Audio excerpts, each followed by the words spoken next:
Hello दोस्तों, उर्जित जी academy में आपका एक बार पुनः स्वागत है। हम पढ़ रहे हैं राष्ट्रपति की शक्तियों के बारे में। तो दोस्तों आज हम पढ़ रहे हैं उसके तहत हम पढ़ेंगे वित्तीय शक्तियाँ, यानी राष्ट्रपति को कौन कौन सी वित्तीय शक्तियाँ प्राप्त है। दोस्तों इसके पहले हमने जाना था कि राष्ट्रपति की कौन सी कार्यकारी शक्तियाँ हैं, इसके बाद विधायी शक्तियाँ के बारे में जाना था, और आज हम देख रहे हैं वित्तीय शक्तियाँ। दोस्तों काफ़ी महत्वपूर्ण हैं और इससे प्रश्न आते ही हैं। चलिए हम दोस्तों शुरू करते हैं। जो धन विधेयक होता है वो राष्ट्रपति की अनुमति से ही संसद में प्रस्तुत किया जाता है। दोस्तों बहुत काफ़ी महत्वपूर्ण है। जो धन विधेयक है वो राष्ट्रपति के अनुमति से ही संसद में प्रस्तुत किया जाता है। इसीलिए दोस्तों कि राष्ट्रपति सारे विधेयक को लौटा सकता है, लेकिन धन विधेयक को वापस पुनः विचार के लिए नहीं लौटा सकता। उसके पीछे रीज़न यही है कि राष्ट्रपति खुद उन्हीं की अनुमति से ये प्रस्तुत किया जा रहा है, और जब उन्हीं की अनुमति से ये प्रस्तुत किया जा रहा है तो फिर इसको लौटाने का तो सवाल ही नहीं उठता। ये इसका मेन रीज़न है। ठीक है। कल भी मैंने जब विधायी शक्ति पढ़ाई थी तो भी मैंने उसमें बताया था कि राष्ट्रपति जी किसी विधेयक को अपन पास सुरक्षित रख सकते हैं, उसको अनुमति दे सकते हैं और उसको विचार के लिए लौटा सकते हैं, लेकिन धन विधेयक को लौटा नहीं सकते हैं। ठीक है। नेक्स्ट पॉइंट, अब ये पॉइंट था। नेक्स्ट पॉइंट है जो वार्षिक वित्तीय विवरण है।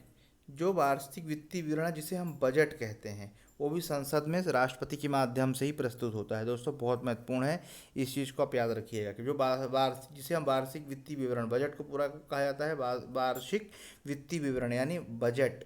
ठीक है। को संसद के समक्ष राष्ट्रपति जी ही प्रस्तुत करवाते हैं।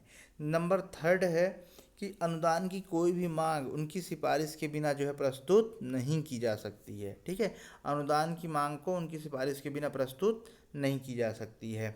नेक्स्ट वह है कि भारत की आकस्मिक निधि। दोस्तों एक आकस्मिक निधि होती है, एक संचित निधि होती है। ठीक है। तो जो आकस्मिक निधि वो राष्ट्रपति के अंडर में रहती है। ठीक है। जब कभी ऐसी ज़रूरत पड़ जाए कि पैसे की अत्यंत ज़रूरत पड़ जाए तो आकस्मिक निधि से पैसा निकाल दिया जाता है, किंतु बाद में जैसे ही जो पैसा आता है तो उसमें डाल दिया जाता है। तो यहाँ कहने का मतलब ये है कि भारत के जो राष्ट्रपति जी हैं, और जो राष्ट्रपति जी हैं भारत की आकस्मिक निधि से किसी अदृश्य व्यय हेतु, ठीक है, अग्रिम भुगतान की व्यवस्था कर सकते हैं। ठीक है। तो जो आकस्मिक निधि की भी भुगतान और किसके अंडर में होता है, तो दोस्तों ध्यान रखिएगा ये राष्ट्रपति के अंडर में होता है, संचित निधि नहीं होता है। ठीक है। संचित निधि नहीं होता है। और जो अगला पॉइंट है कि यहाँ वह से मतलब हो रहा है राष्ट्रपति जी से। तो राष्ट्रपति जी राज्य और केंद्र के मध्य राजस्व के बंटवारे के लिए प्रत्येक 5 वर्ष के लिए एक वित्त आयोग का गठन करते हैं। ठीक है। इसका यह मतलब क्या होता है कि यहाँ पे जो वित्त आयोग है उसका गठन राष्ट्रपति के माध्यम से किया जाता है। और ये क्या करता है दोस्तों, जो राज्य और केंद्र में जो कर का बंटवारा होता है इसी के माध्यम से होता है। अब केंद्र राज्य के बीच में कर का बंटवारा कितना होना चाहिए, कितने % होना चाहिए, ये कौन सुझाता है, ये सुझाता है वित्त आयोग। इसीलिए प्रत्येक 5 वर्ष में राष्ट्रपति जी एक वित्त आयोग का गठन करते हैं। दोस्तों बहुत महत्वपूर्ण है ये। ठीक है। वित्त आयोग का मैं एक अलग से वीडियो बनाऊंगा और उसमें आप उनके बारे में, उनके कार्य किस तरह से नियुक्त होते हैं, ये सारी चीज़ें उसमें बताऊंगा। अभी मैंने जो विधायी शक्ति थी इसके जो पिछले वीडियो में, वीडियो नंबर जो 5 था, जब मैंने उसमें बताया था विधायी शक्तियों में कि राष्ट्रपति जी सीएजी की, यूपीएससी की और वित्त आयोग की जो वार्षिक रिपोर्ट होती है, ठीक है, वो कहाँ प्रस्तुत करवाते हैं, संसद के समक्ष प्रस्तुत करवाते हैं। ठीक है। जो वार्षिक रिपोर्ट होती है। तो दोस्तों यहाँ हम बात कर रहे हैं जो वित्त आयोग है ना, उसका गठन भी करते हैं राष्ट्रपति जी। वो क्या काम करता है, जिससे कि राज्य और केंद्र के बीच राजस्व का, यानी जो कर मिलता है, बहुत सारे जो टैक्स मिलते हैं, ठीक है, अब उनका राज्यों में क्या बंटवारा होता है, तो ये कौन सुझाता है, ये सुझाता है, ठीक है, वो सुझाव देते हैं कौन, ये सुझाव देते हैं वित्त आयोग। दोस्तों ये बहुत ही महत्वपूर्ण शक्तियाँ वित्तीय शक्तियाँ राष्ट्रपति जी को प्राप्त है, और जो इसके बारे में आपने जाना। अब अगली शक्ति है राष्ट्रपति जी की न्यायिक शक्तियाँ। ठीक है। क्योंकि राष्ट्रपति जी भारत के सर्वोच्च सर्वप्रथम नागरिक हैं, और उन्हीं के माध्यम से पूरे भारत का जो काम काज होता है, शासन होता है, उन्हीं के माध्यम से चलाया जाता है। ठीक है। ये अलग उस काम करते हैं, मंत्रिमंडल काम करती है, मंत्रिपरिषद काम करती है, प्रधानमंत्री काम करते हैं, लेकिन जो बाद में जो सिग्नेचर होते हैं, साइन होते हैं, और तो किसके होते हैं, और राष्ट्रपति जी के होते हैं। यानी जो भारत का कामकाज शासन होता है वो राष्ट्रपति के माध्यम से होता है।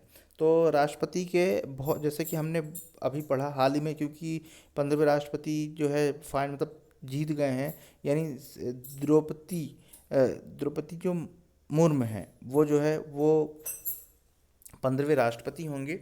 ये भारत में, स्वतंत्र भारत की वो पहली राष्ट्रपति होंगी जो स्वतंत्र भारत में जन्मी पहली राष्ट्रपति, और पहली जो है आदिवासी महिला राष्ट्रपति होंगी। ठीक है, ये सचमुच बहुत गौरव का विषय है कि नीचे स्तंभ का व्यक्ति जो है, जो इतनी बड़ी ऊंचे पद पे जो है, पोस्ट पर जो है पहुंची हैं। ये रियल में जो है, वास्तविक में ये जो है बड़ी गर्व की बात है। तो दोस्तों ये जो है ये उनके बारे में। तो अब ये जितनी शक्तियां मैं आपको पढ़ा रहा हूँ, ये सारी शक्तियां जो है राष्ट्रपति को, यानी जो अभी 15वीं राष्ट्रपति बनी है, इनका ये वो यूज़ करेंगे, इस्तेमाल करेंगे। यानी संविधान में ये सारी चीज़ें वर्णित है और इन्हीं का उपयोग जो है राष्ट्रपति के माध्यम से किया जाता है। जैसा कि मैंने आपको बताया था कि राष्ट्रपति जी खुद स्वयं काम नहीं करते, बल्कि वो मंत्री परिषद की सलाह पे काम करते हैं। दोस्तों मैं बहुत जल्द जो है मंत्री परिषद ये सब पढ़ाऊंगा मैं आपको, जिसमें जो है आप आसानी से समझ पाएंगे। तो जो उनकी अब न्यायिक शक्तियाँ कौन कौन सी है। इसके अलावा दोस्तों एक चीज़ और, कल हमने देखा था कि अनुच्छेद 123 के तहत जो है अध्यादेश जारी करते हैं। एक इसका स्पेशल वीडियो जो है इसी क्रम में जो है, राष्ट्रपति का जो क्रम चल रहा है, ये 5 वीडियो अपलोड हो चुके हैं। तो इसी क्रम में जो है एक वीडियो जो है अध्यादेश का भी आएगा। तो उसमें हम समझेंगे कि किस तरह से अध्यादेश होते हैं। राष्ट्रपति को विधायी शक्तियों में से एक है ये।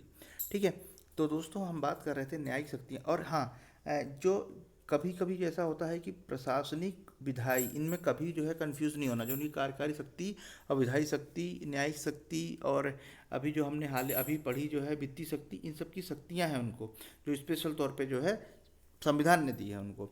तो हम यहाँ बात कर रहे थे कि न्यायिक शक्ति, तो क्या करते हैं राष्ट्रपति। अब कौन कौन सी न्यायिक शक्तियाँ हैं देख लेते हैं। जो सबसे पहला है वह है, यहाँ वह से फिर बता रहा हूँ, यहाँ मतलब राष्ट्रपति से। तो राष्ट्रपति जी उच्चतम न्यायालय के मुख्य न्यायाधीश और उच्चतम न्यायालय के और उच्च न्यायालय के मुख्य न्यायाधीशों की नियुक्ति करते हैं। ठीक है, यानी यहाँ पे जो सर्वोच्च न्यायालय है उसके मुख्य न्यायाधीश की, और जो उच्च न्यायालय, जो सर्वोच्च न्यायालय के ही न्यायाधीश उनकी, और जो राज्यों में जो है सर्वोच्च न्याय सॉरी उच्च न्यायालय है उनके न्यायाधीशों की नियुक्ति जो है राष्ट्रपति ही करते हैं। ठीक है, राष्ट्रपति ही करते हैं। अब उसमें थोड़ा सा कुछ अलग अलग चीज़ें हैं, आप उर्जित जीएस अकेडमी में जाके आप वहाँ पर देख सकते हैं कि किस तरह से जो है इनकी भी नियुक्ति होती है और किस तरह से इनको हटाया जाता है। इसका वीडियो जो है उर्जित जीएस अकेडमी में अपलोड है।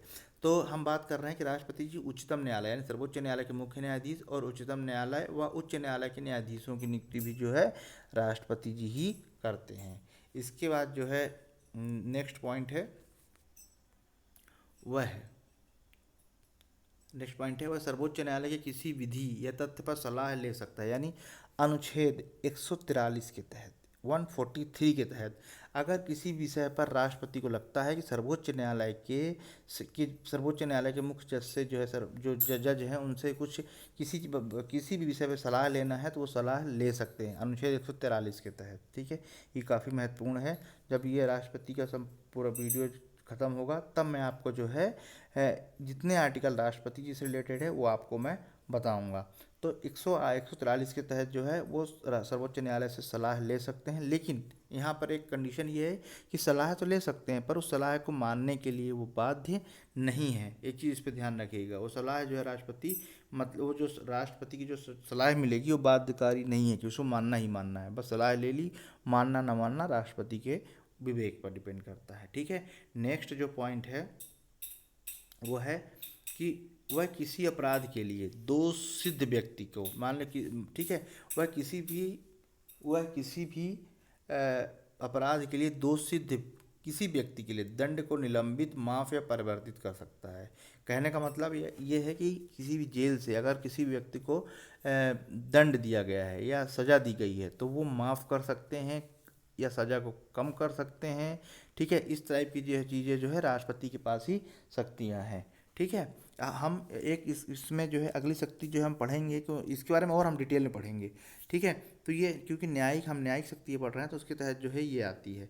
ठीक है, तो दंड में क्षमा कर सकते हैं, स्थगित कर सकते हैं, राहत दे सकते हैं या माफ़ी जो है प्रदान कर सकते हैं, ये भी जो है राष्ट्रपति जी को ये शक्तियाँ प्राप्त हैं। इसके बाद जो है अगली है, उन सभी मामलों में जिनमें केंद्रीय विधियों के विरुद्ध अपराध की सजा दी गई हो। ठीक है, उन सभी मामलों में जो है ये माफ़ कर सकते हैं जिसमें केंद्रीय विधियों के विरुद्ध अपराध जो है सजा दी गई हो। अगला जो पॉइंट है, उन सभी मामलों में जो दंड का स्वरूप प्राणदंड हो। ठीक है, वो उनमें भी जो है सजा कम कर सकते हैं, माफ़ कर सकते हैं जिसमें जो है मृत्यु दंड, यानी जिसे बोलते हैं ना मृत्यु दंड दे दिया गया हो। ठीक है, सर्वोच्च न्यायालय के द्वारा या उच्च न्यायालय के द्वारा जो मृत्यु दंड दे दिया गया हो उसमें भी जो है ये शामिल है। ठीक है, उन सभी मामलों में जो है ये चीज शामिल है। ठीक है, तो दोस्तों इस तरह से जो है राष्ट्रपति की वित्तीय शक्ति और न्यायिक शक्ति इस समाप्त हुआ। अगले वीडियो में जो है हम राष्ट्रपति की अगली शक्ति के बारे में पढ़ेंगे, और फिर हम राष्ट्रपति के हम देखेंगे कि राष्ट्रपति के जो है किस तरह से अध्यादेश लाते हैं। इसके अलावा हम देखेंगे कि राष्ट्रपति जो है कौन कौन से अनुच्छेद हैं। इसके अलावा जो भारत के अभी तक राष्ट्रपति हुए हैं उनमें कुछ ऐसे विशेष फैक्ट जो आपको जानना चाहिए वो भी जो है मैं आपको बताऊंगा। इस तरह से कम 10 वीडियो होंगे राष्ट्रपति के और बहुत महत्वपूर्ण होंगे। आप चाहे प्री हो या मेंस हो सभी के लिए जो है ये बहुत ही किफ़ायती और फ़ायदेमंद रहेगा। तो दोस्तों पढ़ते रहिए, और उर्जित जीएस एकेडमी के वीडियो को लाइक करें, सब्सक्राइब करें, ज़्यादा से ज़्यादा शेयर करें, जिससे कि जो है सभी लोग जो है इसके बारे में जान सकें। तो दोस्तों पढ़ते रहिए। नमस्कार।